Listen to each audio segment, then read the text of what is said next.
Right, Charlie Austin, good morning to you. Manchester United did actually get a lot of praise for their performance despite the defeat. They have spent a lot of money this summer at one end of the pitch. Is their failure to have not sorted the goalkeeping position costing them already?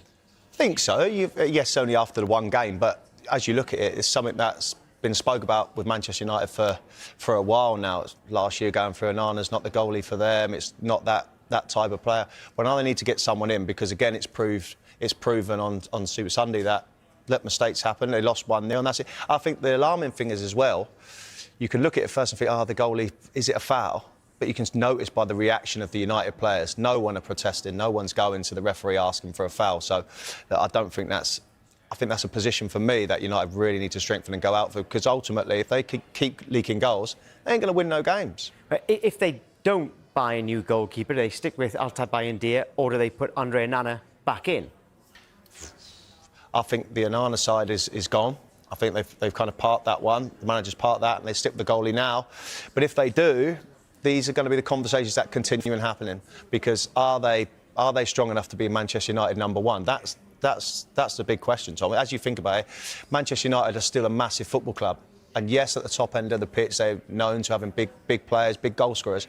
But you've got to understand also, United are known to having big number ones. And recently, and for many years now, they just simply haven't.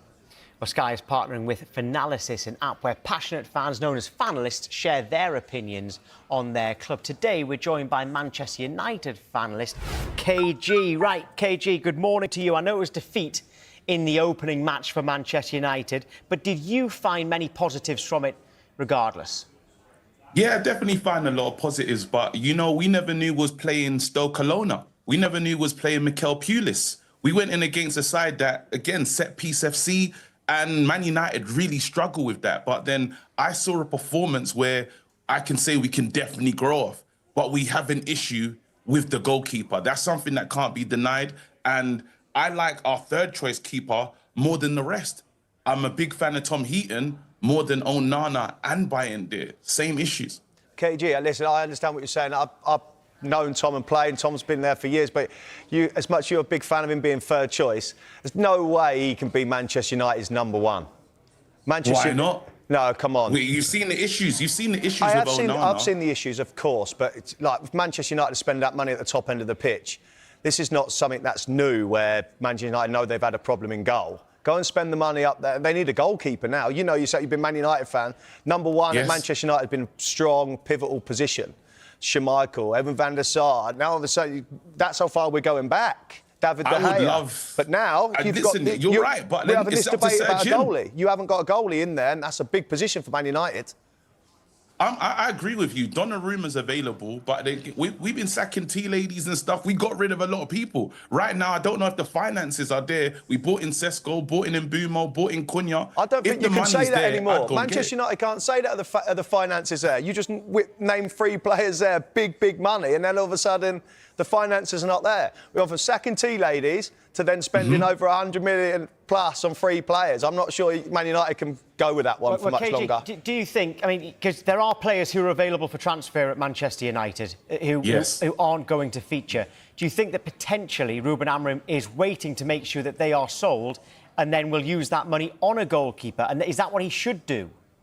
Well, listen, the last I heard about players trying to leave was Jadon Sancho that are screaming for freedom in the comment section. He didn't get out there. Rasmus Højlund wants to stay. Everyone's asking to stay at Man. No one wants to leave the club because the finances are so good. Man United can't afford to have all these players at the club and they're not getting played. Anthony's still there. We're really struggling in terms of getting rid of players. I think when we finally get rid of a player, we can bring in a goalkeeper. Donnarumma's the one that I would love to bring in. It makes all the sense in the world, but I haven't heard any links of Man United going for this player unless you lot know anything. I think that's the biggest thing. Donnarumma suits that perfectly for Manchester United, but what a massive error United have made, not only on Sancho, Højlund, etc., but for many, even Anthony's still there, the big money they're getting paid, and they're not playing. If you're getting paid that money and you're at Manchester United, you want to be playing. No wonder they don't want to leave, or they're going to leave on loan. They're not going to just leave their money behind. But I just think now you look at Højlund not in the squads. I think that his time will be up and he'll be gone. Manchester United made We were good though. To give us credit, Man United played better than I expected. We put on a big fight. Big show. I thought Mbumo. Go ahead. No, I said a big show, and I think United will play worse than they did yesterday and pick up points as well. That's it. And that's football, right? I think United will play worse along the season and pick up more points. Yesterday, they played well. I think we're saying they played well because of how poorly they did last year. I think that is what it is. I think that's where we're at. And you kind It of sounds look like at you want to put us in the top 4. It sounds like you want to put us in the top 4. Manchester United. I think they'll be lucky. Top half is where Man United should be looking at. Top 4 is way out of the equation, KG. I love your enthusiasm, but the way over the top. Top 4 is not happening for Man United. I'm not going to ignore the comment at the start, KG. What did you say? Stokey? Okolona Mikel Pulis. Right. That's what he should be called. Okay, It's a disgrace. But it was effective, and it worked just like it was at Stoke under Tony Pulis. It did work, so would you have preferred it the other way round?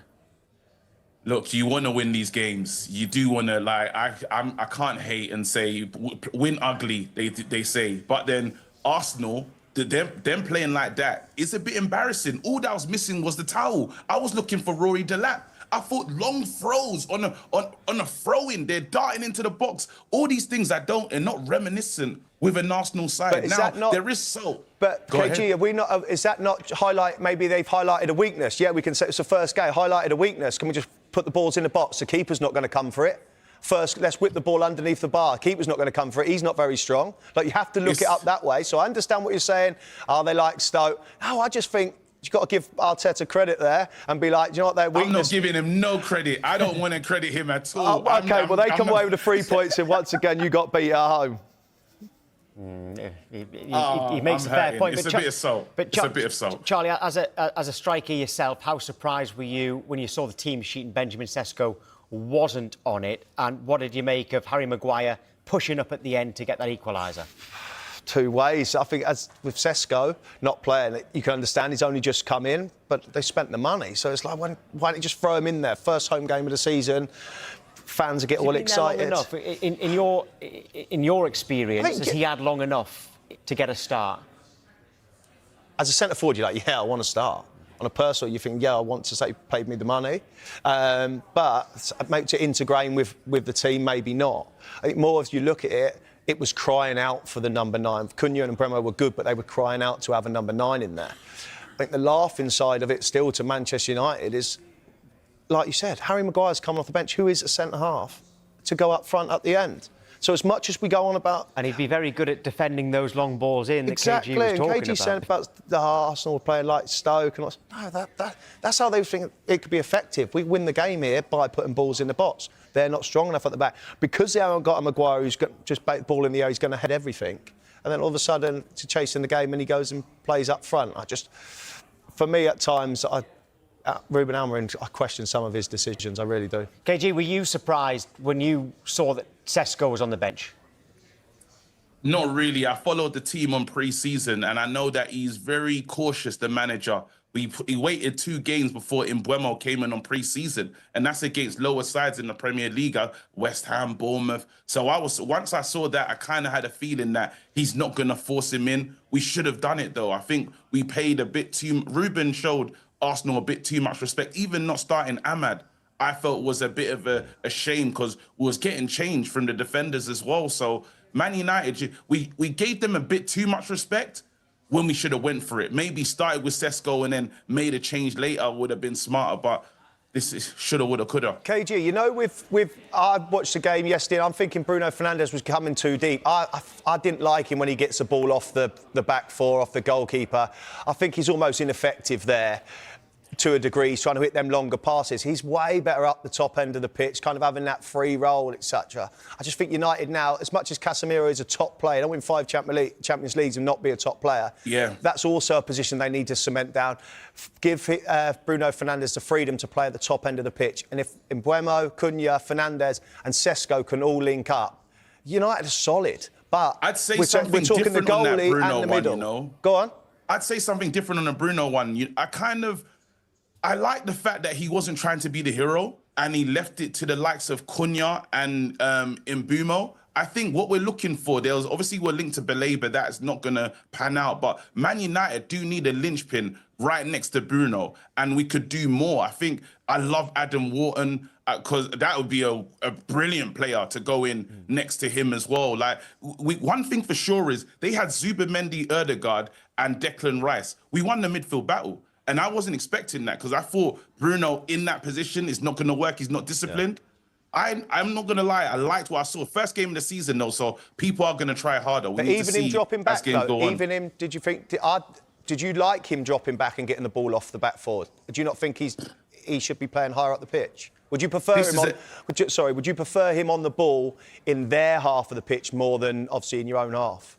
It's weird because Amorim's gone all out to keep this player. I thought I would have liked him in the 10, but he's obviously seen something different. And it's one of those ones when you're going to try and trust the manager, and it's hard to do. Obviously, we're in 15th and we lost a lot of games last season, but he's decided Bruno is this guy deeper.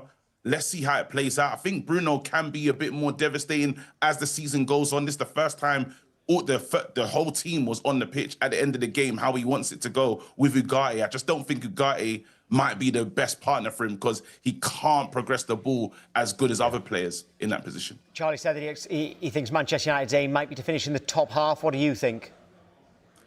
I'm going for Europa. I'm going for a cheeky Europa. If we can edge in Champions League, if we could, I wouldn't mind. I would love to just... KG, just quickly, if you edge into the Champions League, right, and I know you said if we edge, who misses out then? Whose place are you taking?